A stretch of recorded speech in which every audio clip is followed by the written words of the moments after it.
Tonight we had another successful town hall meeting in which we engaged the community regarding the vaccination rollout in St. Kitts and Nevis.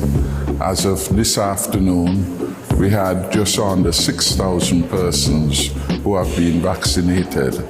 That brings us close to 18% of our target population, which we need to have vaccinated to achieve herd immunity. Tonight's session was to bring the information to the people in a manner in which they have the opportunity to share their concerns, to express their fears, and to have them answered by the professional and the experts in the health ministry. I want to commend our Medical Chief of Staff, Dr. Cameron Wilkinson, our Permanent Secretary in Health, Dr. Dolores Stapleton Harris, and of course the District Medical Doctor, Dr. Bernicia Nisbet, for participating in this very rich experience for the people of the community of St. Paul's and the adjoining areas.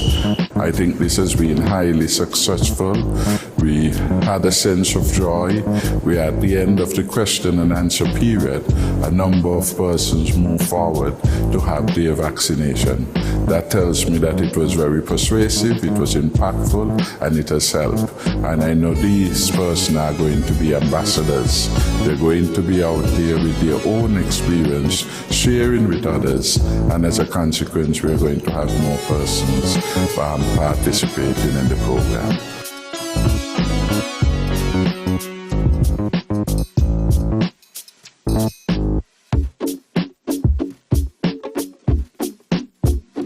I will take the vaccine because building defenses against COVID-19 is a team effort, and we are all a key part of that defense.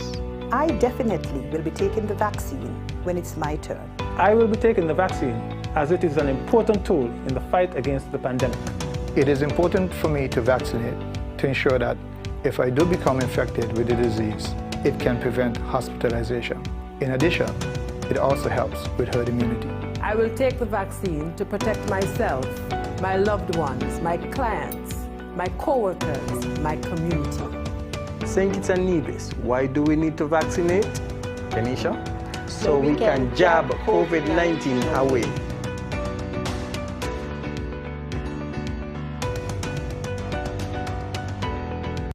You know, it's me, Mr. HE, and I'm here with one message: roll up to roll out. We all know how difficult things have been during this COVID-19 pandemic. While we continue to wash our hands, we are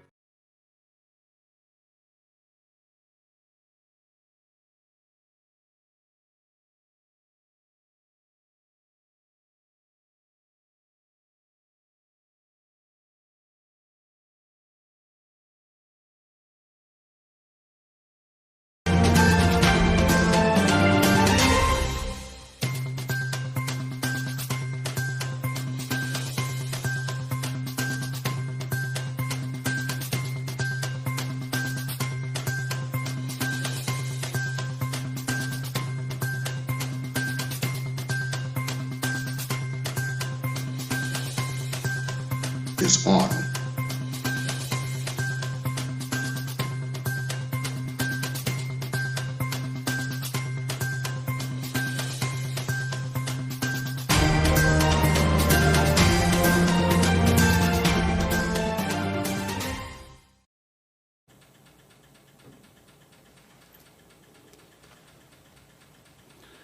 Good afternoon and welcome to another National Emergency Operations Center COVID-19 briefing for the 30th of June 2021. I am Les Roy Williams. Thank you very much for joining us as usual for this COVID-19 briefing. We continue to update you and to provide you with information with respect to what is happening here in St. Kitts and Nevis in relation to the management of the COVID-19 pandemic. All over the world, we see what is happening with the pandemic. Some countries open up, and then they have to lock down again because of the very nature, the very evasive nature of the SARS-CoV-2 virus, the virus that causes COVID-19 disease. Most recently, what we are seeing is that Australia has returned to a lockdown. Nearly half the population of Australia, more than 12 million people, are under stay-at-home orders in Sydney, Brisbane, Perth, Darwin, Townsville, and the Gold Coast. Why?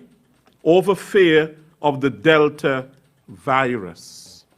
And in Australia, they only have a little over 200 cases, an extremely large country, and only 5% of their population has been vaccinated.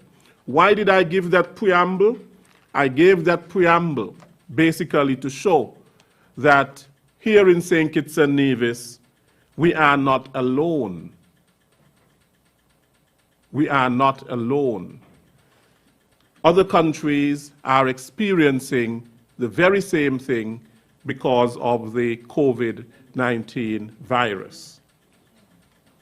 And they are trying to manage it as best as they could.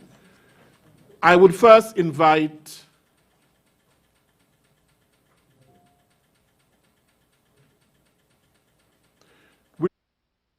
we'll be back. To avoid getting the coronavirus, remember to wash your hands thoroughly and frequently before and after preparing food, after using the toilet or changing a diaper for a baby, sick person, or the elderly, after blowing your nose, and after leaving large gatherings or moving away from persons who appear ill. Encourage others to wash their hands and also use an alcohol-based hand sanitizer of 60 to 70% solution. Stay away from events having large gatherings of people.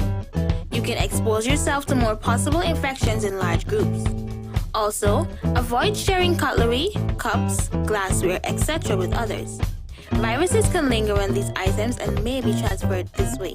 Avoid shaking and holding hands, and hugging or keeping an infected person in close proximity.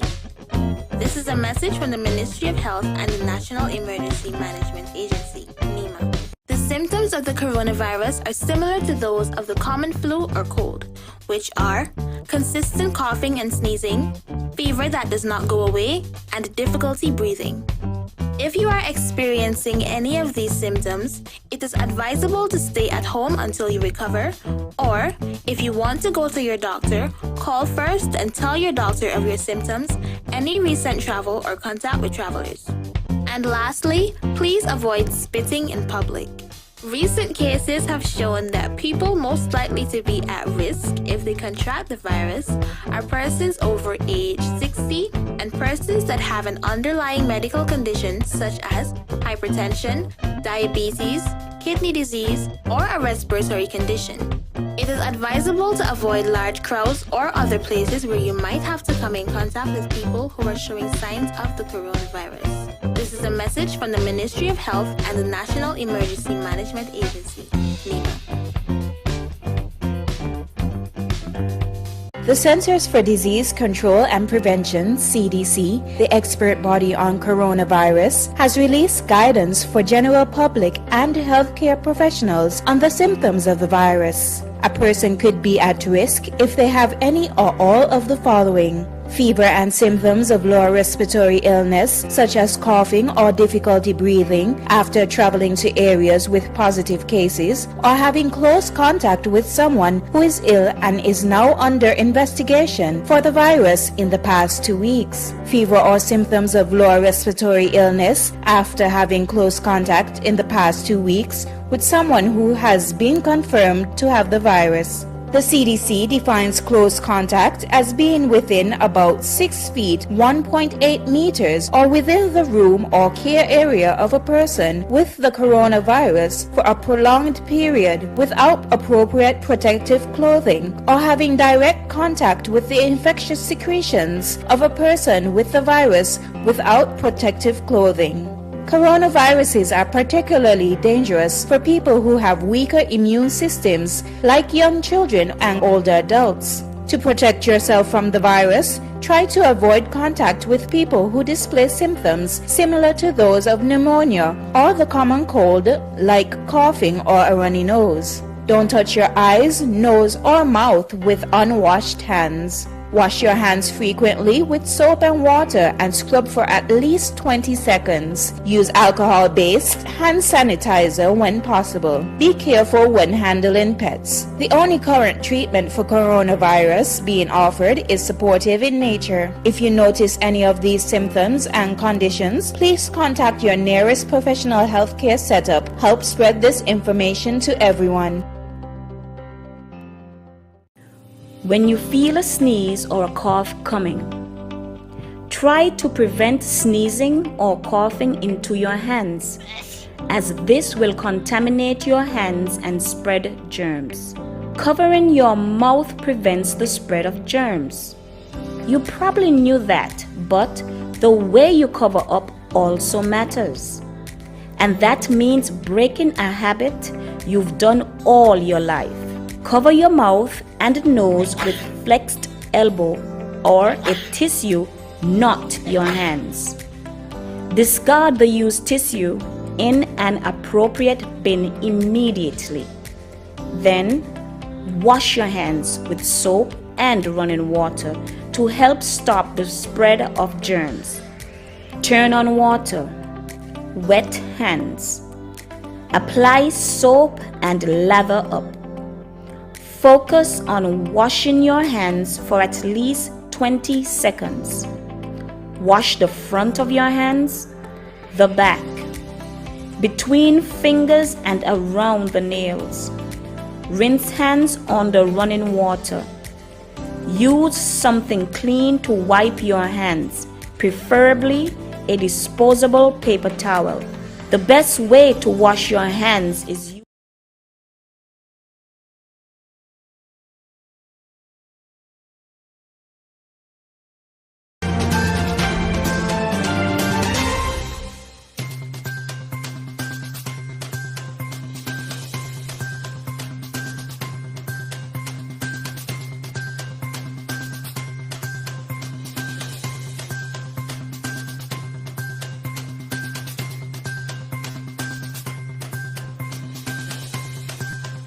is on.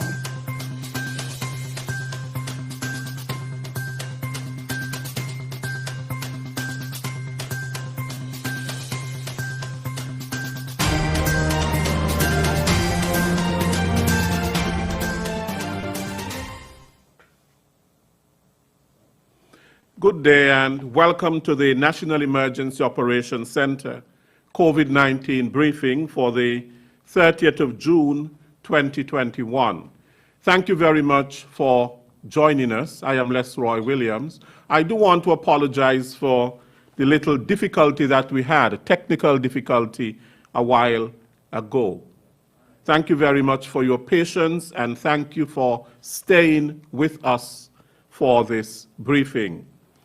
We continue to update you with what is happening in St. Kitts and Nevis with respect to the management of the COVID-19 pandemic.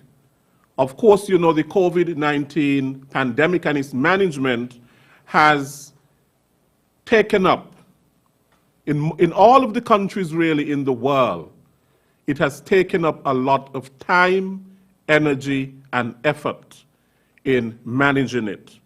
We here in St. Kitts and Nevis, it's no different. We are not an isolated case.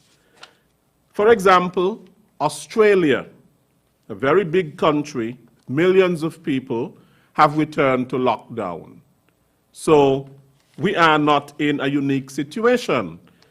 Nearly half the population of Australia, more than 12 million people, are on the stay-at-home orders in Sydney, Brisbane, Perth, Darwin, Townsville, and the Gold Coast. That's 7 major cities in Australia. Why? Because the Delta virus, a variant, was detected in Australia, and they have locked down over fear that this virus will take over. Of course, you know, they only have a little over 200 cases. Australia has been one of the countries that has managed very, very well the COVID-19 pandemic. One of the best countries in the world in terms of the management of the COVID-19 pandemic. So what is happening here in St. Kitts is nothing that is to be alarmed about. We have been one of the best countries as well in terms of the management of the COVID-19 pandemic. But of recent, just like what is happening in many countries, we have an outbreak that we are trying to get under control. Only 5% of the population of Australia have been vaccinated. In fact, our vaccination program is doing much better than the vaccination program in Australia and in other parts of the world. So that is something that we should really give an applause for. Today, I'm going to invite first to speak to us our senior Met officer at the Met Office, Elmo Burke, from the St. Christopher Air and Seaports Authority.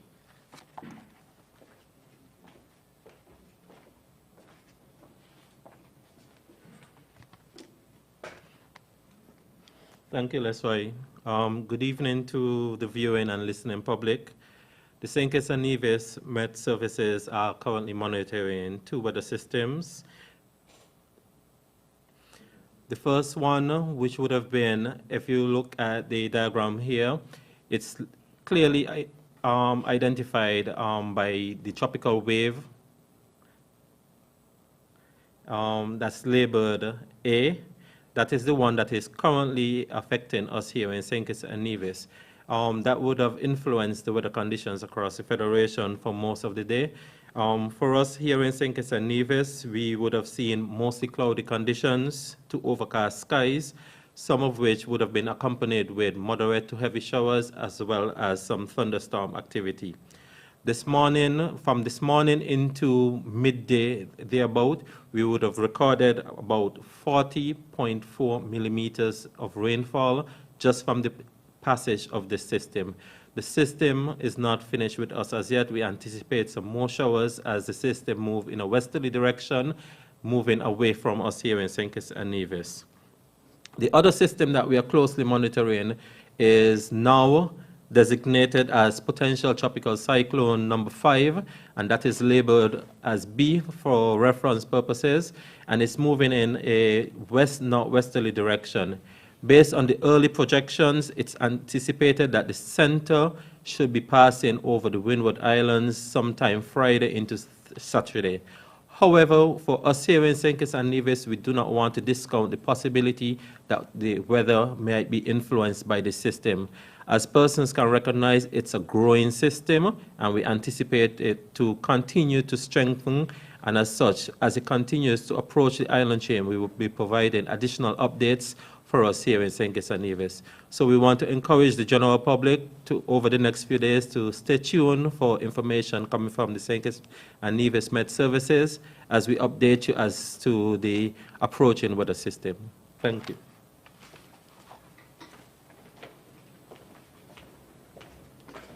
Thank you, Mr. Burke. I do want to apologize for the absence of our Chief Medical Officer, Dr. Hazel Laws, and our Medical Chief of Staff at the Joseph N. France General Hospital. They are not here today.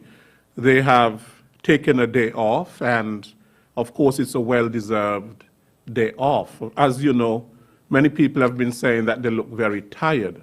They are working extremely hard in terms of the management of this pandemic, and we owe them really a debt of gratitude. Any questions with respect to the science, with respect to medicine, and so on in terms of the management of the COVID-19 pandemic will be answered at the next briefing. So if your question is not answered at this briefing, you know why. We are not ignoring your questions. I now invite the Permanent Secretary in the Ministry of Education, Mr. William Vincent Hodge, to address us.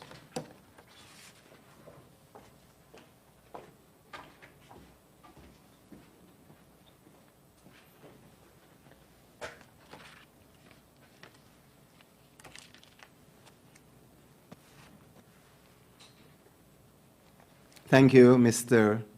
Williams. We recognize the members of the viewing and listening public, as well as those persons who are present at this briefing. The Ministry of Education extends its appreciation to the National Task Force for allowing us to proceed with the administration of the CSEC and CAPE examinations for 2021. A number of measures have been put in place to allow us to have students sit the exams in a safe environment. All candidates, secondary schools and private candidates, are to complete a form online that has questions pertaining to the symptoms of the COVID-19. This form actually should be emailed to their schools before they arrive there, at least an hour before. On arrival at schools, the forms are again checked. The students are interviewed based on what would be on the form, what would be written on the form. So that level of screening is something that has been introduced at this time, especially the fact that we are writing the exams under these conditions. There's also a level of screening and protocols at the bus level, because students are being transported by school buses as well as by private vehicles. And so once they arrive at the bus, they are screened, temperature taken, hand sanitized, their masks, they have to be wearing those as well. So I did mention that students are transported by their parents or by school buses, or in the case where they live very close to the schools, they're able to walk and to do that safely. We want to say to students, candidates of the CXC exams, if the vehicle in which you are traveling is stopped by the police, you must have on your person government-issued IDs, or at least one government-issued ID, and your timetable. In addition, you should be dressed in your school uniform if you are enrolled in one of our high schools, be it public or private. If you're asked to present your ID, you must do this respectfully. The law enforcement must be commended for enforcing the laws to ensure that the laws, the regulations are adhered to. And so even though we have been given the green light for students to travel and other workers, of course, the police has the right and the responsibility to enforce this. I myself was stopped as recently as this morning on my way into my office. And so we ask that the public, our students, our parents comply with the request of the police. We also extend our commendation to the health personnel in the task force and the Ministry of Health, officers from the Ministry of Health, because they are keeping us abreast, keeping us informed on students or other CXC candidates who are in quarantine, in isolation, or who have been affected by the virus. This has been the greatest challenge thus far, because we have to ensure that students who are released from quarantine, who are now recovered from the virus, we have to ensure that clearance is verified when they turn up at schools to write the examinations. Unfortunately, the reality of the situation is that examinations that are written between now and July 31st, candidates who are in quarantine or in isolation would not have the opportunity to write those examinations. They would be given the opportunity to rewrite the examinations in June or in January or June of 2022, whichever sitting offers that particular subject.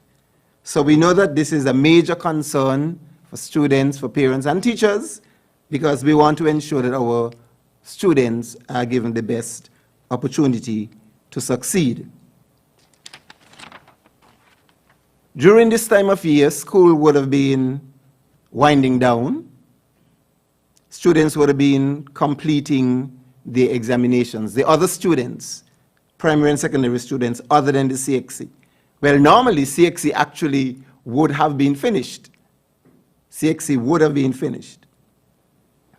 And so, as we come to the last days of this term that was scheduled, school actually is scheduled to close officially on July 9th. However, the last day for students will be this coming Friday, July 2nd. Well, you might say that schools have been closed. That might be so, that they will be physically closed, but students were engaged in the virtual world with their teachers. We know that this online learning has its limitations, but we want to say that our teachers have done a much better job than last year. The training that was done has paid off, and the devices that were distributed by the Ministry of Education, though not for everybody, that has paid off to some degree. And so the public must know, parents must know that as of the 2nd, the students, except for fifth formers who are writing exams, are officially on their vacation. During the period, July 5th to the 9th, teachers will be engaged in their various meetings, their discussions. Of course, they're doing this virtually. They will be discussing promotions, the transition of students, placement for the upcoming academic year, 2021 to 2022. Part of this week that teachers have by themselves would be to complete their records. This has to be done at the school. This can't be done virtually. And so teachers would be informed later as to an appropriate time, given the situation in the country, when they would have the opportunity to complete these records. We want to say that we have begun our conversation or discussion as to the reopening of schools in the new school year, 2021-2022. A lot of this is going to depend on the situation on the ground as we get closer to the opening of schools. And so as decisions are discussed and made, we will come back to you to ensure that the parents, members of the public, are properly informed as to the guidelines that would regulate the reopening of schools. I want to backtrack just a bit to say that the school, primary school students and secondary school students did not have the opportunity to write the end-of-year exams. So the question might be asked, well, how are these students going to be promoted, or how they're going to be placed or transitioned into secondary schools? we had the opportunity, the good fortune, and we give thanks to Almighty God for giving us that good fortune to have face-to-face instruction for 2.5 terms roughly. And during these 2 terms, these 2.5 terms, teachers were asked to do continuous assessment. So instead of just teaching and waiting until the end of the term to have examinations, that was discouraged this school year, where teachers were encouraged to do continuous assessment. So every unit, every chunk of work that was taught, those areas would have been assessed. The students would have been assessed on those areas by their teachers. So once teachers put this mechanism in place, each of them, every teacher would have a substantial amount of marks that they can use for the discussion of students, the evaluation, the assessment of students. We look forward to, Mr. Claxton, the examination registrar, was hoping to be here. He still might come in case we have any matters that pertaining directly to exams. But I want to tell you, Mr. Claxton and his team is doing an awesome job in managing the administration of the exams. After today's exams, they have all of these papers to make sure that they're properly documented, sealed, and secured before they are sent on to CXC. But hopefully, if there are any question in relation to the exams, I'll be able to shed some light on it, or we'll give an opportunity at some later date to respond to those questions. Thank you, Mr. Williams.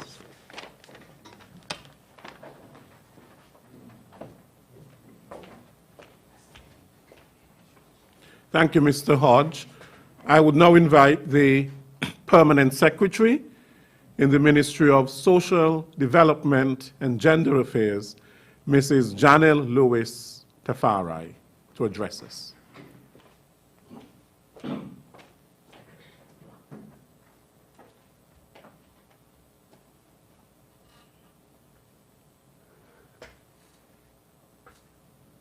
Good afternoon.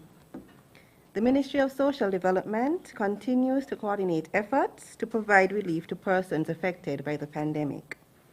As of yesterday, June 29th, the number of persons who have benefited to date include persons from 471 households.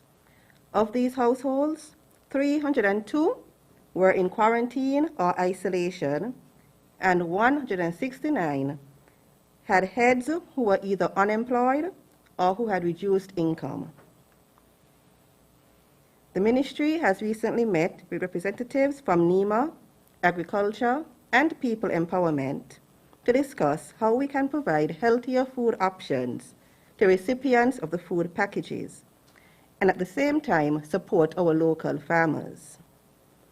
Ministry of Tourism has also discussed with us how we can include fruits from the Eco Pack in the packages to persons. Caring citizens and community groups continue to support our efforts, with the most recent contribution being a donation from the Rotary Club of St. Kitts, who donated on Monday a substantial amount of food items. The St. Christopher and Nevis Social Security Board has also committed to providing 1,250 food vouchers valued at $200 each to households who currently do not receive assistance from either the Food Voucher Program or the Poverty Alleviation Program. The NEMA district committees have been mobilized to submit the names of households in their districts who can benefit from these vouchers. In closing, I want to remind the public of the numbers you can call to register for assistance.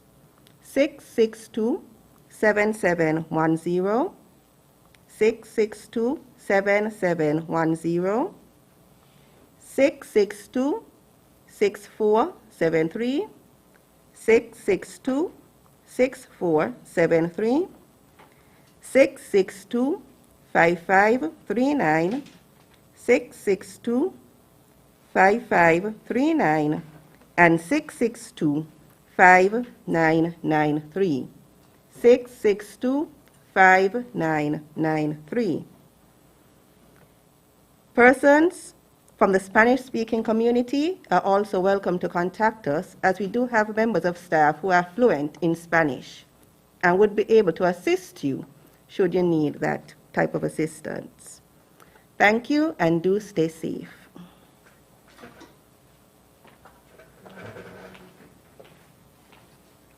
Thank you very much, P.S.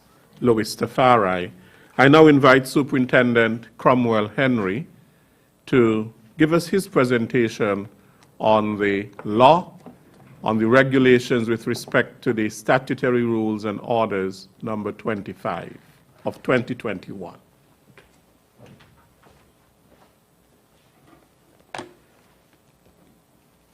Thank you very much, Mr. Williams. A pleasant good afternoon to all listening to this broadcast. Before I go into my presentation, I just want to address a situation that the Commissioner has asked me to speak to. And it is in regard to some public disquiet over an announcement that was made this morning from the Emery Bakery with regards to the suspension of his giveaway, public giveaway by the government of St. Kitts. The Commissioner has advised that this is not so. The government did not suspend any of Mr. Emery's programs. In fact, it was a recommendation from the Commissioner to Mr. Emery that he postpone this activity until after the lockdown to avoid the type of crowding at his business premises, which is not large enough to accommodate that type of crowd, and it would defeat the purpose which we are trying to achieve. Mr. Emery has since put out another statement that has been, well, in conjunction with the police force that the Commissioner wants me to read, and I would read now. The management of Emery Bakery has been a key partner of the National COVID-19 Task Force, the Royal St. Christopher Nevis Police Force, and by extension, the government and people of St. Kitts and Nevis. To this end, all three entities are working together to facilitate any assistance Emery Bakery would like to offer the public under the guidance of the health protocols that have been implemented. However, as the country is under enhanced restrictions aimed at minimizing crowds during the 14-day lockdown period, no public giveaways can be facilitated at this time in the interest of public health. This decision will be revisited once the situation following the 14-day lockdown period has been appropriately reviewed. We regret any misunderstanding the initial announcement might have caused. So that was a joint statement from the Emery Bakery and the Royal St. Christopher Nevis Police Force, clearing the air on the announcement that was made this morning regarding the suspension of the public giveaways by Emery Bakery by the government of St. Kitts and Nevis. Again, this is not so. It was a recommendation from the Commissioner of Police that the giveaway be delayed for a couple of days until after the current period of lockdown.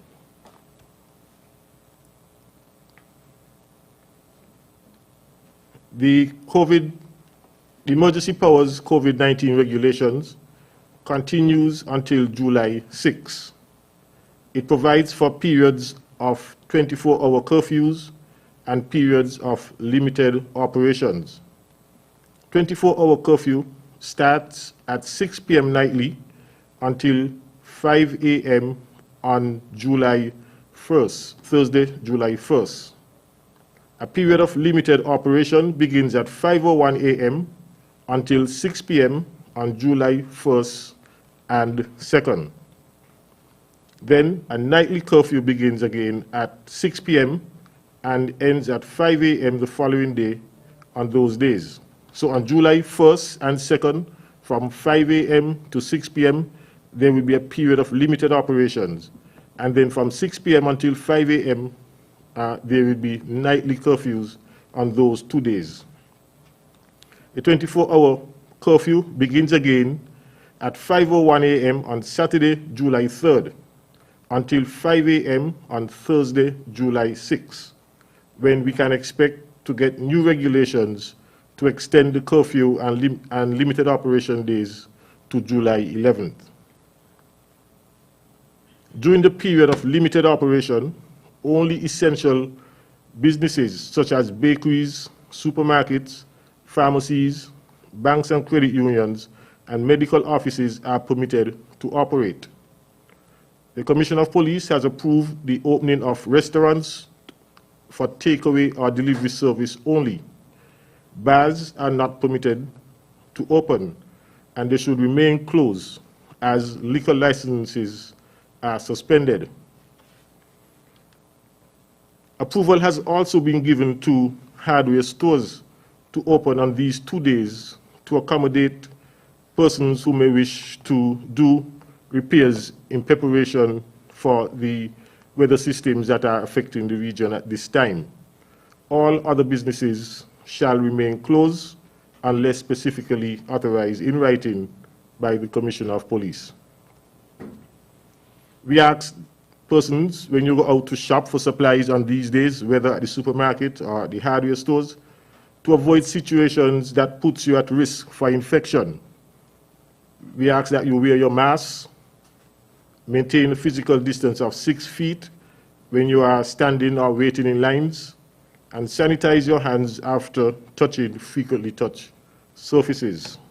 We have been getting good cooperation in this regard over the last limited operation days that we've had, and so we urge your continued cooperation going forward. Presently, all street vending, particularly in the town of Bastia, has been prohibited, and vendors were moved to the public market, where measures are in place there for the safety and security of both the vendors and their customers.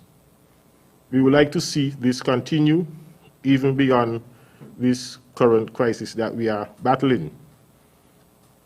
Therefore, we ask that persons who have tents, vehicles, and other structures on the streets and sidewalks in Bastia to have them removed as soon as is possible, and in any case by July 9th. This would include food trucks, the food trucks that are scattered around Bastia. So we ask those persons with these structures to have them removed from the streets by July 9th.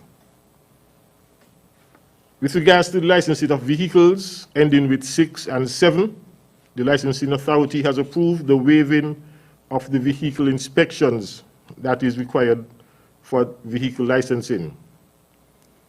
This paves the way for you to license your vehicles either at the Inland Revenue offices, they'll be open on the limited operation days, or you could do so online via the Inland Revenue Department website, www.sknird.com.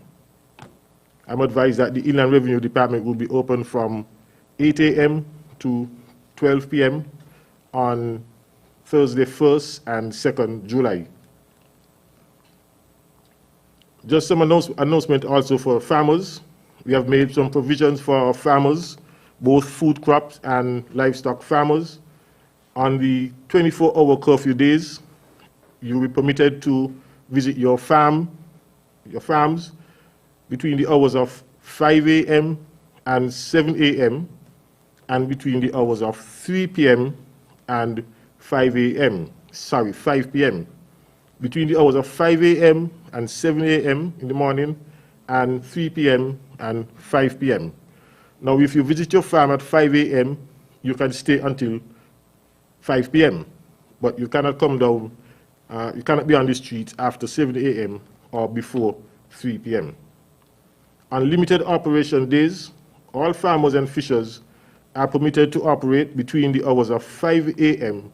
and 6 p.m. We ask, however, that once you're out, you observe all the COVID-19 protocols, wearing your mask, maintain distances, physical distance where possible, and practice good hand hygiene measures. We continue to solicit the cooperation of all as we strive to flatten the curve, as they would say, in this fight against the coronavirus. We have been getting good cooperation, and we continue to urge such cooperation. Thank you.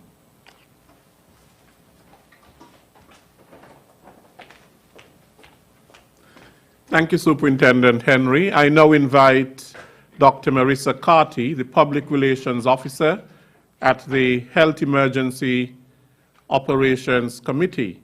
She will present the report today, the situation report for Dr. Hazel Laws, our Chief Medical Officer.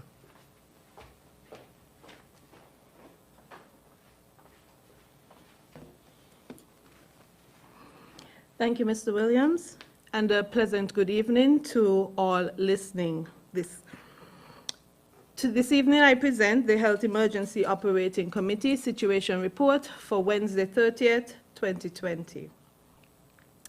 The Federation of St. Kitts and Nevis continues its robust response to the current COVID-19 wave. So far, this wave has increased our confirmed cases to 401, with 132 of those cases recovered. 266 active cases remain. We have at least 8 hospitalizations and 3 COVID-19 related deaths. Therefore, in summary, in the Federation, we have a total of 446 confirmed cases of COVID-19. We have 1 additional case on the island of Nevis, bringing their total to 16, and 2 additional cases on St. Kitts, bringing our total to 430. 177 cases have been fully recovered, and as I said earlier, 266 cases remain active, 8 hospitalizations, and we have 3 COVID-19 related deaths. We continue to monitor the outbreak within the Her Majesty's Prison. Yesterday, we confirmed an additional 2 cases within the prison, bringing their total to 42. All of these cases are isolated and are being monitored. The Caribbean Public Health Agency has returned the results for the genomic sequencing. In the Federation, the COVID-19 variant that is circulating is the Lambda variant, and it is classified as a variant of interest by the WHO. It was first identified in Peru in August of 2020, and it has since spread to 29 countries. It is prevalent in the South American countries, including Argentina. Today, Wednesday 30th, is the final day for our administration of the vaccines in the batch that is currently within the Federation. Thus far, 69.1% of the Federation, of the total population, the target population, has been covered with the first dose, and 53.8% of the target population has been covered with the second dose. We continue to encourage the public to adhere to the COVID-19 measures, protective measures, and behaviors. We are currently in a 24-hour lockdown, so these include sheltering in place, remaining within your space, wearing of the face mask, sanitizing your hands, preferably with soap and water or with an alcohol-based sanitizer, maintaining a safe distance of 6 feet between yourself and others, and boosting your immune system. It is my appeal that we continue to stay safe and stay healthy even during this time. Thank you so very much.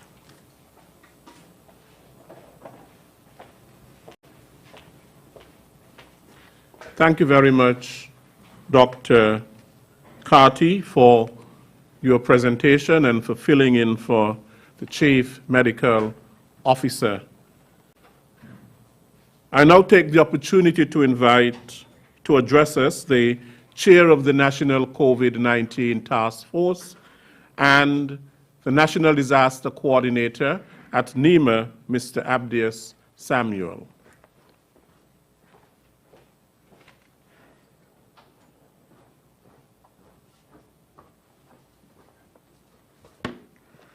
Thank you, Mr. Williams, and a pleasant good evening to all who are watching via various means. First, I want to wish my colleagues, Dr. Wilkinson and Dr. Laws, a restful evening.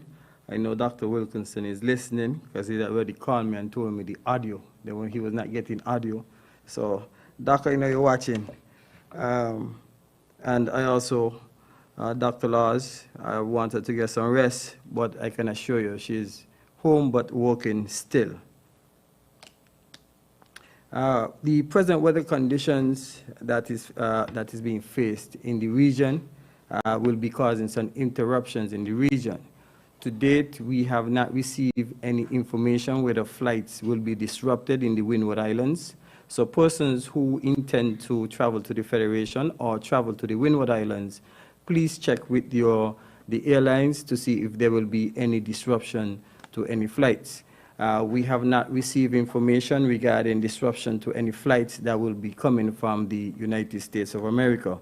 And as such, we will still continue being prepared as if the weekend will not be significantly impacted, the flights will not be disrupted significantly by the weather. I have been in contact with a number of the hoteliers to ensure that we put contingencies in place. What do I mean by that? So we have a number of our guests for Nevis who actually arrive at RLB. In the event that the water taxis are affected by high waves or high surfs, we have a contingency in place with a hotel where they can stay until the waters are calm enough so that we can get them over into Nevis. So to those hoteliers, I want to thank you for being proactive and also for collaborating with the National COVID-19 Task Force. I also want to inform you, the general public, that the COVID-19 Task Force continues its weekly meeting. Yesterday, the task force was given an update by Mr. Elmer Burke, by Mr. Williams Hodge. Well, we call him Vincent Hodge. I don't know which one to call him, William or Vincent. Minister Phipps said use William, Vincent, whichever one you want. P.S. Hodge, I guess, all is the same, yes? So, and we also had a presentation by Ms. Lewis, and we were quite happy for the information provided, which guided a number of recommendations, which was read out by Superintendent Henry. As a result of the potential threat of the weather, we sought to advise the Cabinet, for the Cabinet to consider the opening of hardware so that persons can get relief supplies so that they can prepare shore their homes for the inclement weather that may potentially affect us. I'm hoping that the trajectory that has been forecasted by the National Hurricane Center, but locally by my colleague, Mr. Elmer Burke, that it will stay south and we welcome the rain. However, as I said this, I want to advise you on some hazards that have been happening in the Federation thus far. Persons traveling in the area of the Southeast Peninsula in particular, the John F. Kennedy Highway, as you start to ascend the John F. Kennedy Highway, there are rock falls. So please exercise caution if you are given permission by the police to be on the road while traversing that area. So I don't want anybody to run over one of those rocks and then one of your tires are flattened and then we have somebody go over the cliff or roll down the hill. So please, I'm appealing to you to exercise caution while you are traveling these roads.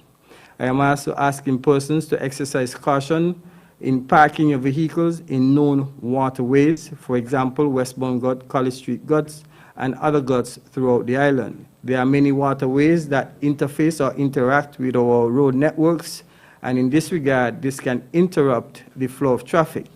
Thankfully, we have curfews and lockdowns, so persons should not be on the road. However, we want to ensure that our security forces that will be patrolling will exercise caution in doing so. And persons who need to be on the road, please exercise caution.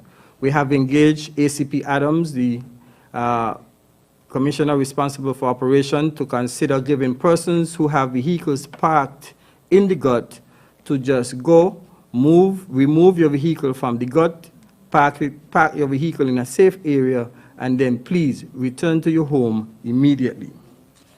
The National COVID-19 Task Force was also engaged by the Nevis Culturama Committee, where we received a presentation from Mr. Abernathy Libard, whereby they gave us their proposal for Nevis Culturama. However, at this present time, they have indicated that they will attempt to move some of the activities to a virtual platform. In lieu of the information just received, we are going to have some further dialogue with the Nevis Culturama Committee as to the way forward regarding Culturama. I want to take the opportunity to thank all the food distributors and retailers throughout the Federation for their patience and cooperation.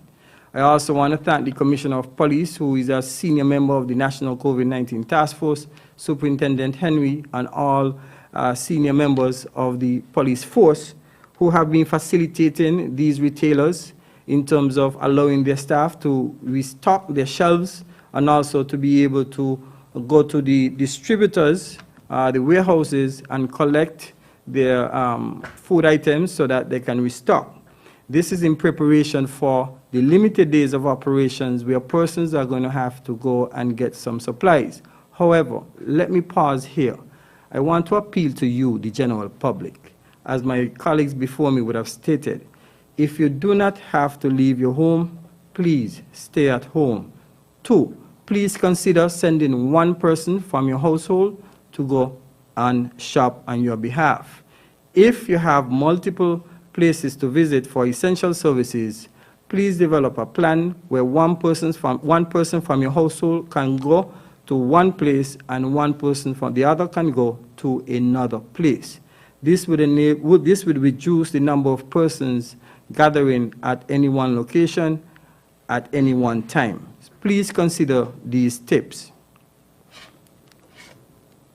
We are also asking retailers and distributors to do their best to ensure that the protocols are followed. Please ensure that you limit the number of persons as per the capacity of 30 square feet per person within your establishment, that's in the inside of your establishment. Also ensure that you have persons monitoring the highly touched areas, and frequent sanitizing is done, frequent sanitizing of the shopping carts, and also that the necessary distance between individuals is maintained as much as possible.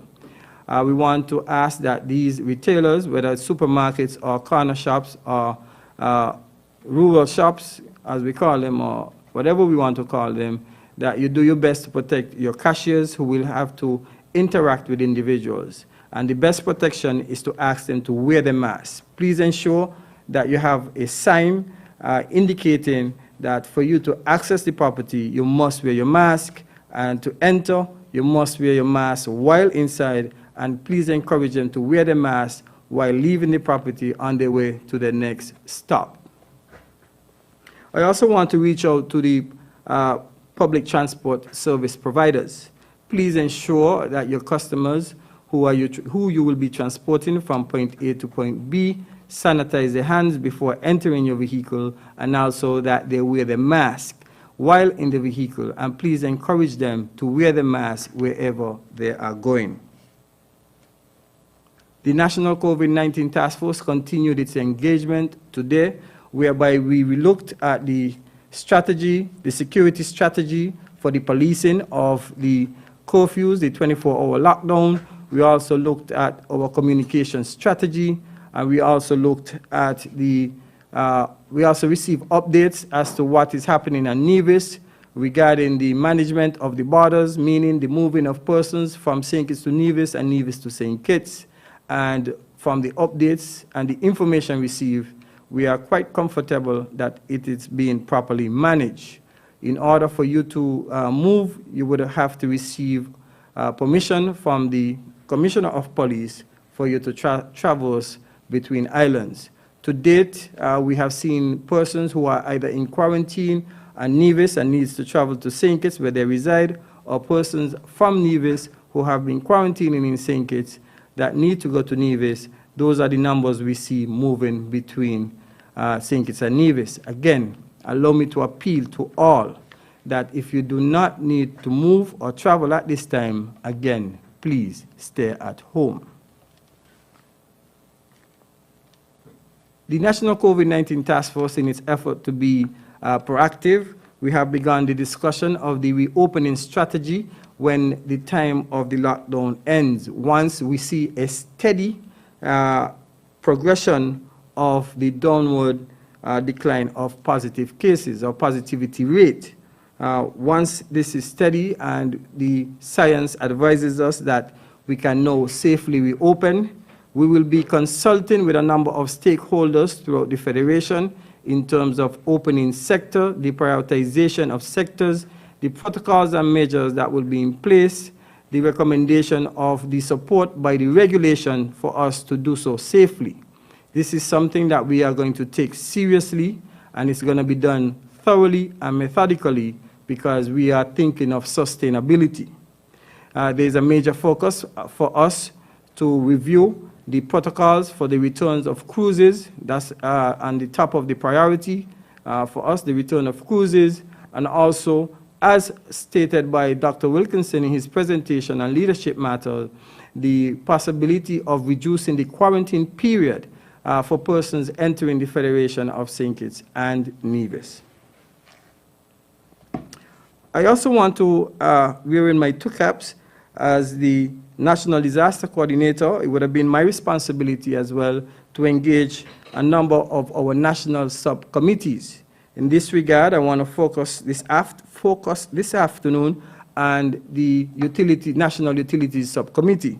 So there were a number of reports that were being circulated and videos regarding the lightning strike that would have occurred in the Bastia area. In my consultation with Mr. Clement Williams, I don't know him as Clement. We went to school together, so I know him as Jomo. I was just teasing P.S. Janelle Lewis, who we all used to walk across the field and Bastia High School together. So I said, P.S., don't tell me Clement, tell me Jomo. In our discussion with Mr. Williams, I would have received a communication from Ms. Patrice Harris on behalf of Mr. Clement Williams, and it states the following. Update from Skelec. There were several outages caused by the lightning strike this morning. Outages were reported in the Buckley's Park, Limekeel, Pine Gardens, Shadwell, West Farm, Frigate Bay, Birdrock, Calypso Bay, Boyd's, and West Farm. The team were able to successfully restore all of the outages by midday. We wish to confirm that the videos circulating on social media are true. The strike did cause a pole to split in two in the Limekeel area. Our teams were able to respond quickly and power was restored. There was no damages to life or property. There were also reports of low voltage in the Boys and West Farm area. Our teams responded and the issues were resolved. We thank the public for their patience. We also wish to inform the public that the main office will not be reopened until the restrictions are lifted. As such, customers wishing to pay bills must do so through their banks, online, or over the phone. Again, in their advisory to the general public in terms of safe actions, Ms. Patrice Harris would have advised me that whenever there are instances of low voltages, in order to avoid damage to appliances, customers must turn off their main switch. Again, if you do not know where the main switch is, call a certified electrician. Where there is weather disturbances, it is likely to expect outages. So again, when we have weather system, please expect outages. So if you have the opportunity to become resilient, go and get yourself a generator. We need customers to call and report these outages so that our teams can respond when it is safe to do so. Again, we want to thank the general public for their cooperation and understanding. This is on behalf of, Patrice Harris, on behalf of Mr. Clement, I tell you his name, Jomo Williams.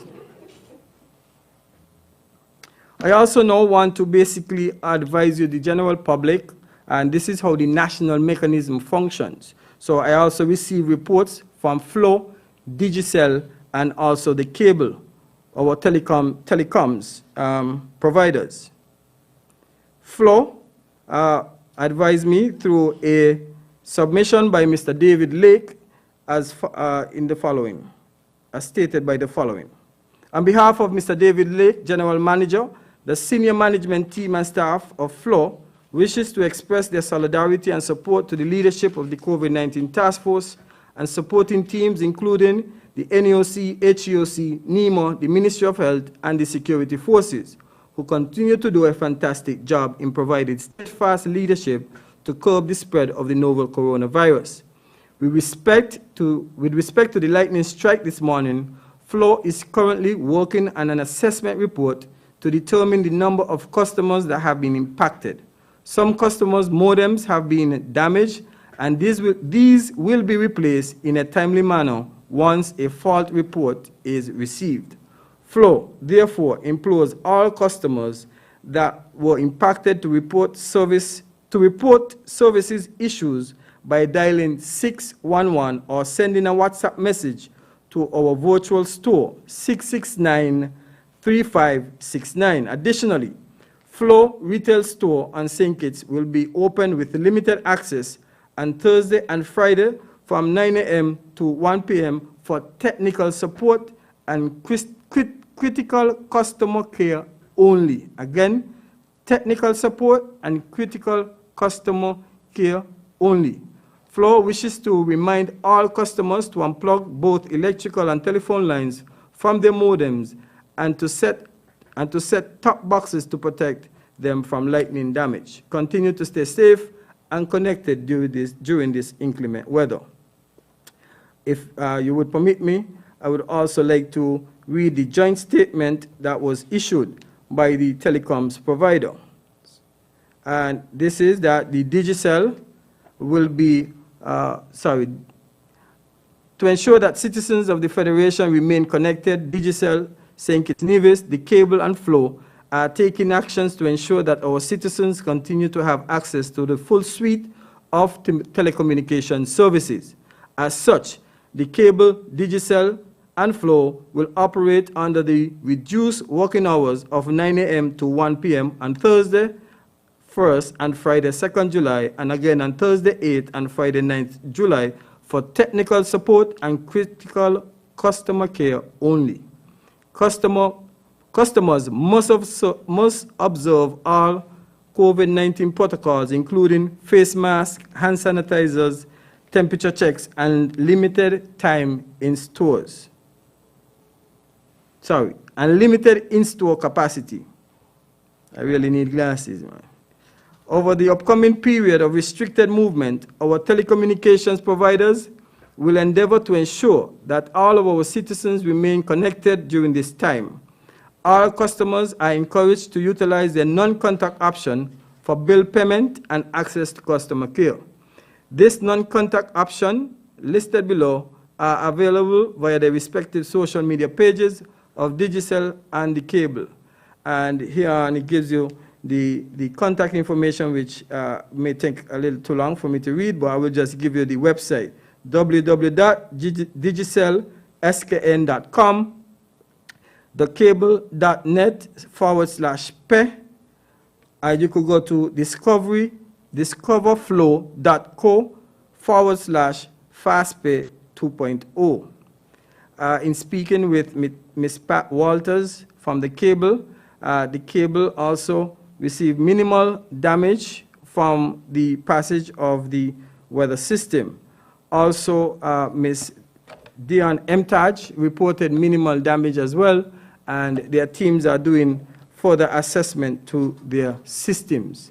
I also received a report from Mr. Williams, the Director of Water Department, that the source at the Wingfield area had to be disconnected for approximately 2 hours due to the heavy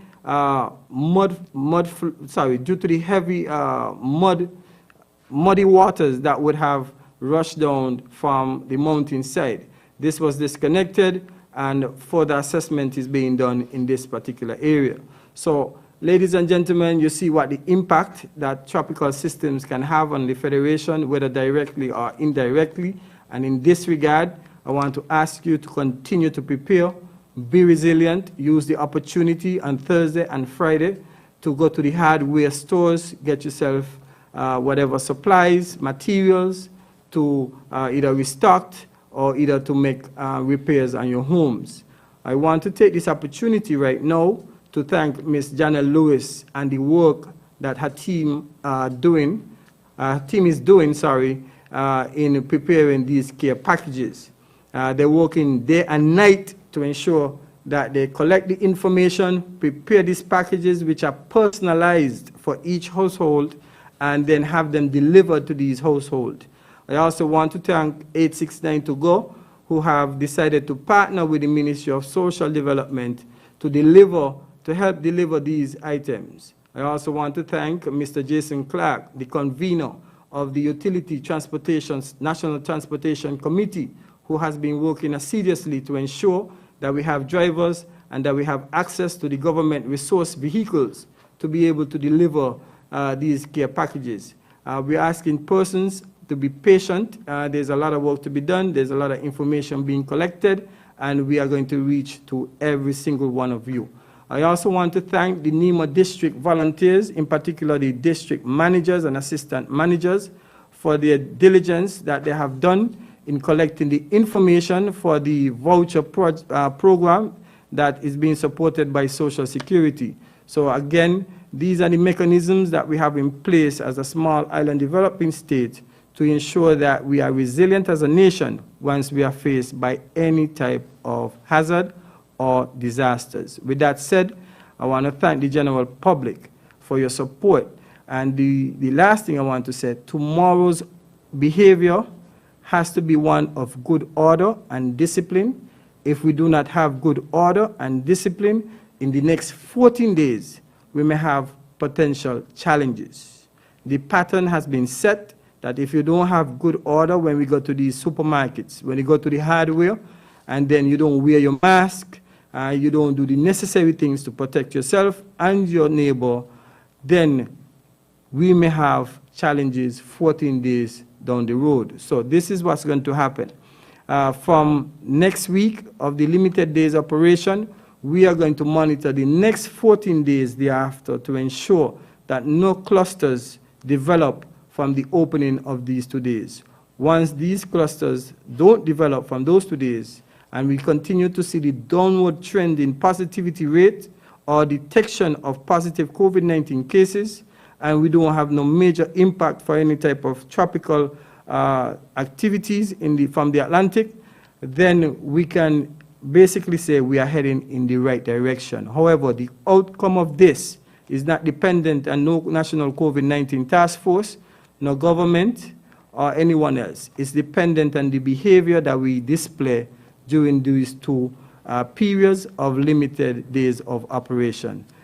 I am soliciting your full cooperation for these periods. Thank you very much.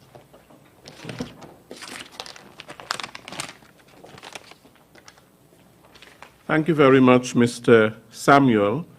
As I indicated earlier, the Chief Medical Officer and the Medical Chief of Staff, they are not here.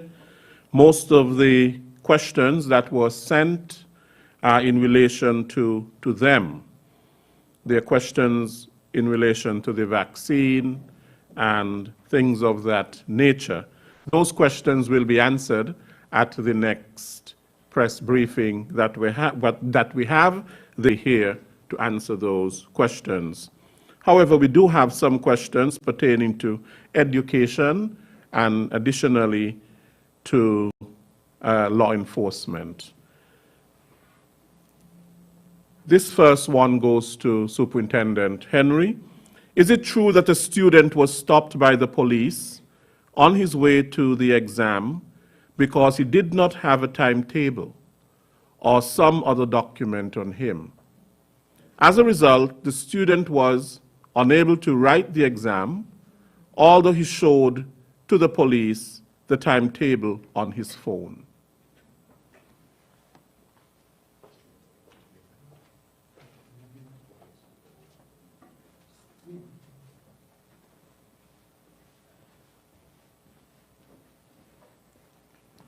Thank you for that question, Mr. Williams. We did in fact get that report. In fact, that was reported to us by the Permanent Secretary in the Ministry of Education. However, when we got that report, I quickly got on it, and that student was able to get to the exam center, and I'm told that the student was able to do the exam. But today, we cannot identify the officer. We are still trying to identify which officer or whether or not it happened, and we frown upon such behavior by our officers.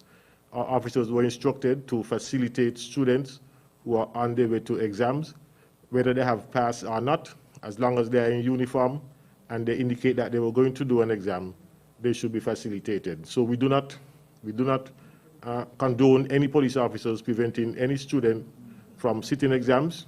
That particular incident was reported to us, and it was rectified, and I'm told the student was able to reach the center and complete the exam.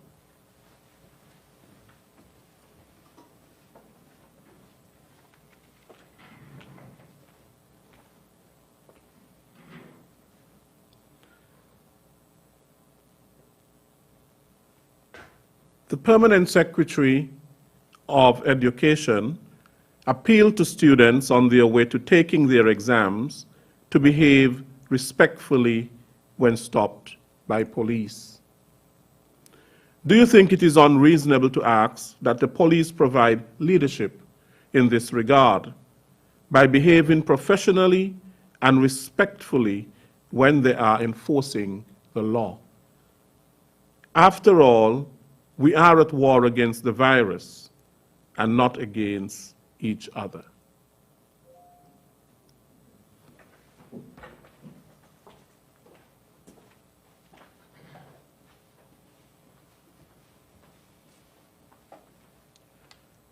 Again, we do not condone any unprofessional conduct, unprofessional behavior by our officers. Our officers are instructed to be professional in their conduct at all times. We have a code of conduct, a disciplinary code of conduct that governs the behavior of our officers, and when those codes are breached, we have a disciplinary process to deal with those officers. So we do not condone unprofessional behavior, and we always instruct our officers to be professional. Again, likewise, we ask for the full cooperation of the general public. What we see at times is that persons do not like to be stopped, do not like to be challenged by the officers, and they develop attitude.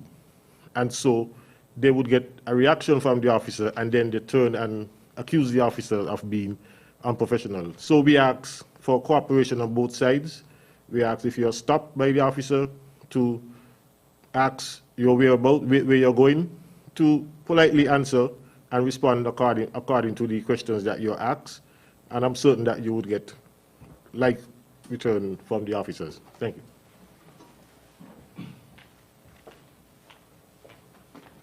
Thank you, Superintendent. It has been stated that the street vendors should remove their vehicles or tents by July 6th. What provision will be made to allow these persons to continue to ply their trade, and when will these provisions be put in place? I would like to suggest that these persons be allowed to continue their trade at strategic locations around the island, or a special permanent facility or facilities be developed for them outside the Bastia market. That would allow for social distancing, and that would have suitable and convenient parking.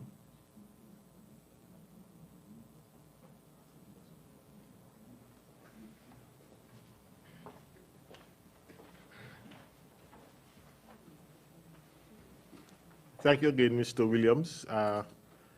We did, in fact, give notice for those persons who have tents and vehicles and other structures on the road to remove them by July 9th, not July 6th, so that's an extra 3 days that we give them.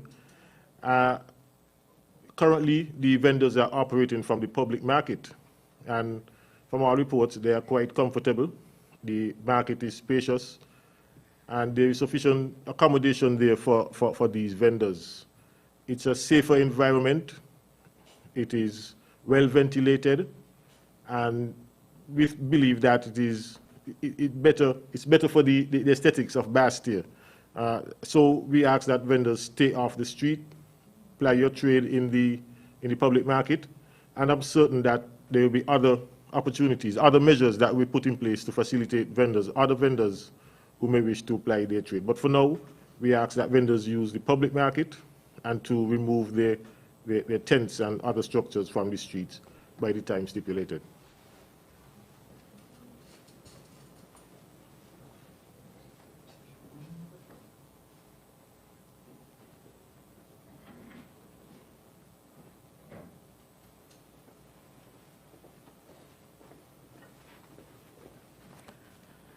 Good afternoon, Mr. Williams. I just wanted to use this opportunity to augment this statement that Superintendent Henry would have given, and to indicate to the general public that the Cabinet is currently looking at a program or a project, whichever way you want to look at it, in terms of the permanent placement in appropriate locations for small business, micro enterprises as well, who are presently plying their trade on the sidewalks, which we know is risky.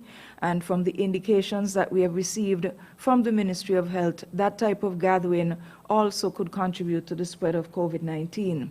We also recognize that a lot of these individuals, who, by the way, I should state for the record, the government commends them for their risk-taking and their enterprising spirit in terms of being able to make a living for themselves as an entrepreneur, which in and of itself, by its very definition, is a risky undertaking. But nevertheless, what we have discovered is that because of the absence of infrastructure, they are at the mercy of the weather and everything else at the same time. But of course, along the lines of the negative, by occupying the sidewalk, you present challenges to pedestrians or even people who would otherwise patronize your own business, because you force them to walk into the street, and of course they are in the line of oncoming traffic now and again. What has been before the Cabinet is a report that is continually being updated by Mr. J. Farrier of the Ministry of Sustainable Development. I think specifically part and parcel of the Planning and Control Board.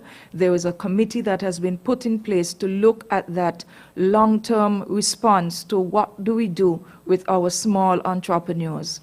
I know when it comes to the Ministry of International Trade and the Small Business Development Center, we too have also been looking at that particular matter. There are several spots on the industrial estate that are being looked at in terms of housing small business operators who are plying their trades on the sides of the street, but are not necessarily agriculturally based in terms of their inventory for sale. This includes persons, for example, who sell clothing, others who sell educational supplies, as is the case of one vendor on Bank Street. And it is meant to develop in areas where we can drive traffic to them so that they continue to receive patronage, but at the same time to be able to do it safely. In the context of the Ministry of International Trade, what we are doing is to create a business incubator model whereby they might be able to share a common space and have in common a conference room, the use of a secretary to support what they're doing, bathroom facilities, etc. And then they pay a nominal rent until they're able to afford a bigger type of bricks and mortar arrangement where they can choose a more permanent location on their own. And together with that project from the SBDC would be the services that go along with the development of such a business, such as the training in terms of accounting procedures, marketing, pricing, packaging, etc.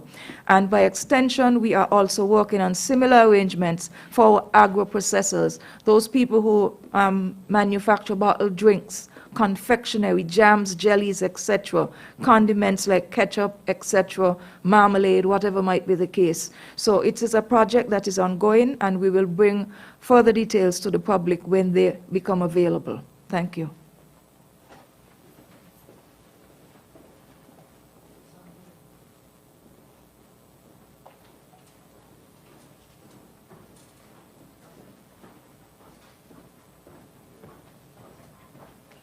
Mr. Williams, thank you. I'm not answering a question. I just wanted to fix something, well, correct something that I said. Maybe I need to go to John F. Kennedy, not the John F. Kennedy Highway, not the John F. Kennedy Highway, but it's the So Kennedy Simmons Highway, the So Kennedy Simmons Highway. Thank you, Ms. Marissa Hobson, for the correction.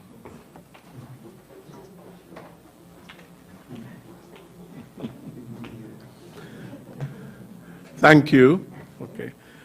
Barbados uses tracking devices on persons required to be in quarantine, and there are consequences for non-compliance.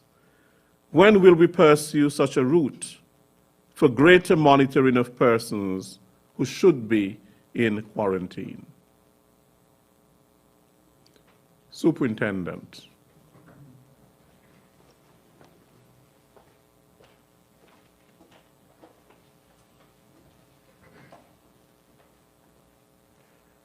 I would have indicated on previous briefings that we are currently, the task force is currently in the process of exploring the best options for monitoring. We are looking at a number of islands who have implemented this use of these devices, and we are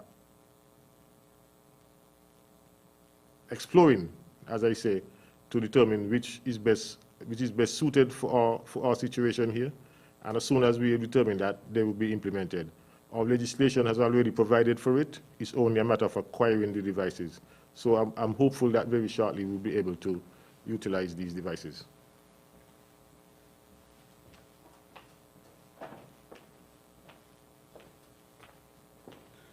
Mr. Henry, this one is for you again. Have the persons who attended a catamaran party in breach of the shelter-in-place order been charged?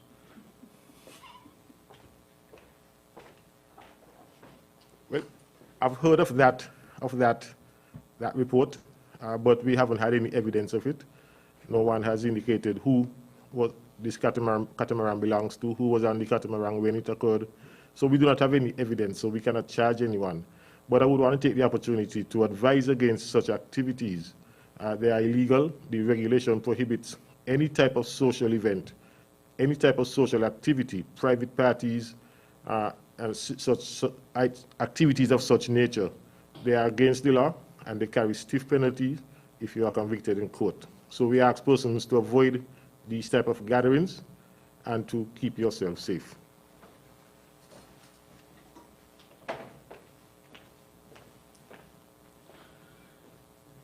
In Mr. Henry's presentation, he stated that during the 24-hour lockdown days, farmers can remain on their farms from 5 a.m.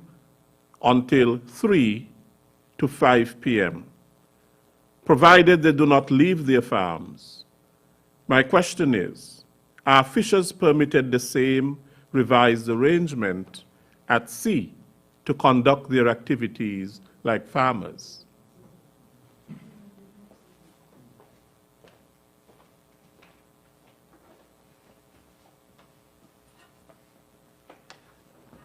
Unfortunately, that privilege has not been extended to fishers.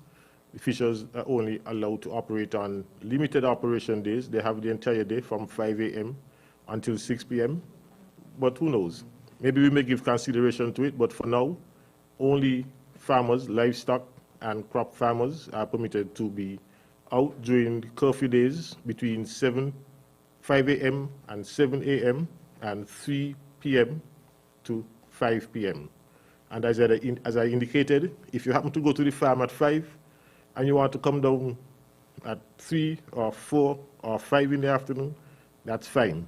But you cannot come down and be on the street between 8 o'clock, after 7 o'clock, up to 3 o'clock. You have to remain on your farm, but you're free to leave anytime after 3 p.m. until 5 p.m. Thank you.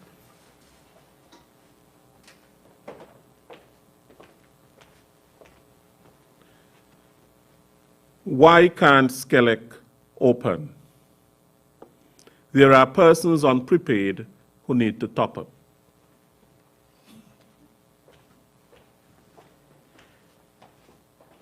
Again, the regulations prohibit businesses from being opening. Some businesses are exempted, those that provide essential services that are needed, such as food, medicine, financial services. All other business are to remain closed unless they are exempted by the Commission of Police. Unfortunately, Skelec has not been exempted for operation, and so it is required to remain closed.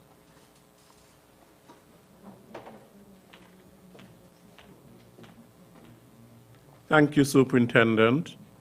My child was due to transfer from a private school to a public school, but we received the application form 2 days before the first partial lockdown. How can I ensure the transfer is successful? P.S. Hodge. Mr. Williams, repeat the question.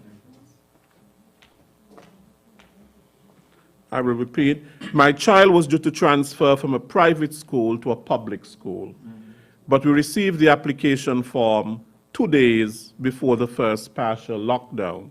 How can I ensure the transfer is successful? Thank you, Mr. Williams. All of those procedures and processes would be dealt with.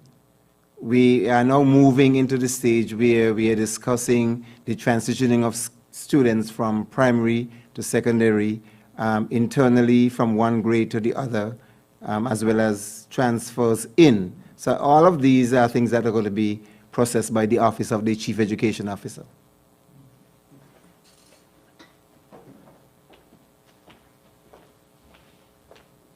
This is the last question for today. What is the relevance for vendors who sell breakfast to the business community in the center of Bastia to be relocated to the public market?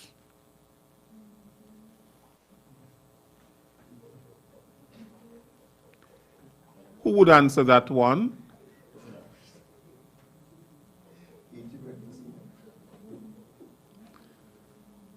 That question is begging for an answer. Superintendent.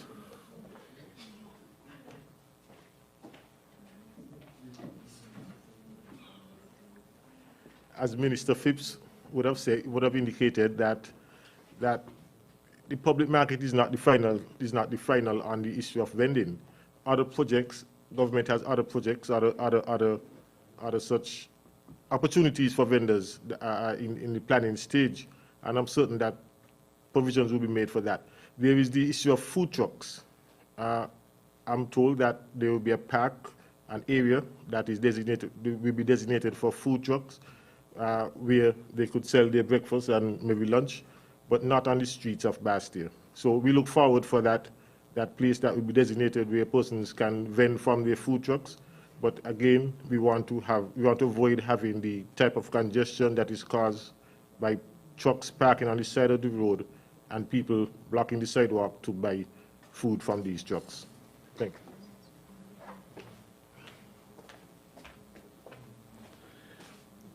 This is the last question. What is the number to call when you want to report an officer for unprofessional behavior?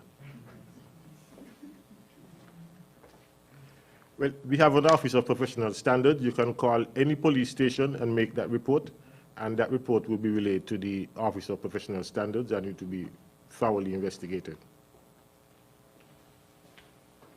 Okay, that brings us to the end of our question and answer segment for today. But I want to announce some very good news. Indeed, that the first phase of the vaccination rollout has come to an end.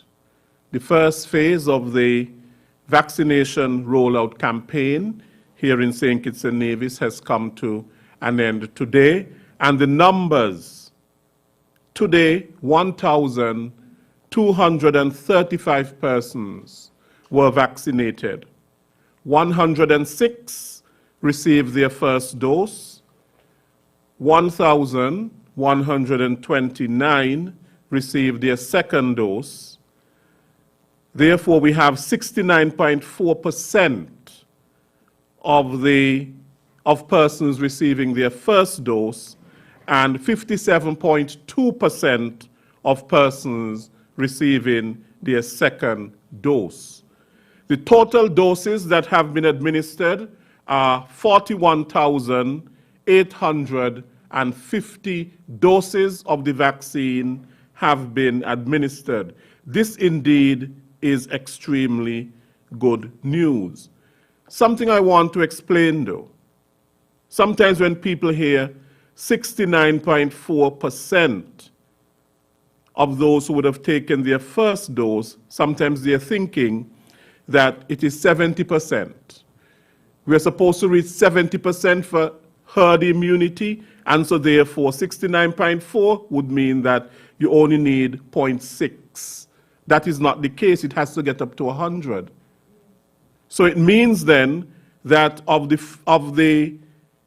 first doses, those who have received their first dose, 69.4%, it means then that 30.6% of persons of the adult population have not received even a first dose. And in terms of those who have received their second dose, it's at 57.2%. It means that that has to get to 100. So it means then that 42.8% of persons still need to get their second dose. So we still have a way to go. We still have a way to go. And the vaccines are now finished for this first phase until an announcement when we get the other batches of vaccines. Of course, as you know, vaccines are in short supply all around the world. The Serum Institute in India, that is the world's largest producer of vaccines, they have a lot of work on their hands because India is rife. India is rife with COVID-19 infection. And they have to look after their population first. India has the second largest population in the world. I think it has over 1 billion people. And so therefore, they have to look after their population first. And so therefore, vaccines are in short supply and they won't be coming just now. They can be coming just now, but there's a difficulty in terms of sourcing vaccines because of what is happening because of the shortage. But we hope to source our vaccines very, very soon, shortly, so persons can get their first dose and they can get their second dose. And we are doing very well with our vaccination program, extremely well. Thank you very much. I want to thank all of our presenters for today, Mr. Elmer Burke, our Senior Met Officer, our Permanent Secretary in the Ministry of Education, Mr. William Vincent, and there's another one, Austin. William Vincent Austin Hodge. That is full slate of names, the Permanent Secretary in the Ministry of Social Development and Gender Affairs, Mrs. Janelle Lewis-Tafari. We thank Dr. Marissa Carty, the Public Relations Officer for the Health Emergency Operations Committee. We thank Superintendent Cromwell Henry, Mr. Abdius Samuel. We thank Mrs. Christmas Jacobs for her sign language. Sometimes she's very colorful, you know. And then we thank ZIZ and all the media houses who continue to partner with us at this NEOC briefing in bringing you information, relevant information, official information, pertinent information with respect to the management of the COVID-19 pandemic here in St. Kitts and Nevis. Did I mention your name, Mr. Samuel? Yes, sir. Okay, thank you. And we thank, of course, the Honorable Wendy Phipps, the co-chair of the Disaster Mitigation Council, and the Honorable Attorney General, who is the chair of the Disaster Mitigation Council. I saw him batting very well in the Parliament the other day. He's a batsman. Thank you very much for listening to us today for the NEOC briefing. We will be back at some other point. Until then, take care. I am Les Roy Williams.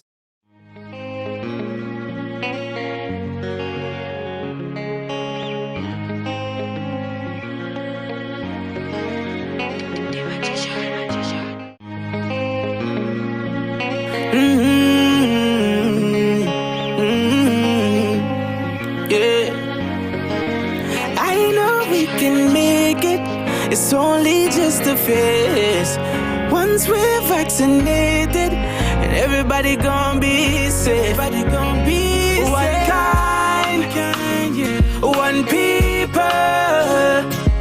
We are roll up to roll out. Yeah. Cause no man's alone. Do what's right. Alright. Cause I love you. Brother, my sister. And we're in this together. My sister, my brother. I don't wanna lose you. I love you too much. I think it's better for us, yeah, yeah. It's better for us, yeah. I don't wanna lose you. I love you too much, yeah, yeah. It's better for us. Tell your mommy to let it roll out. Bless up. Dejo here, and I'm doing my part in the fight against COVID-19 by following all safety protocols and, most importantly, rolling up my sleeve for the vaccine.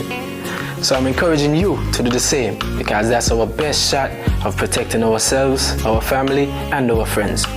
So don't wait, vaccinate. Let's roll up to roll out.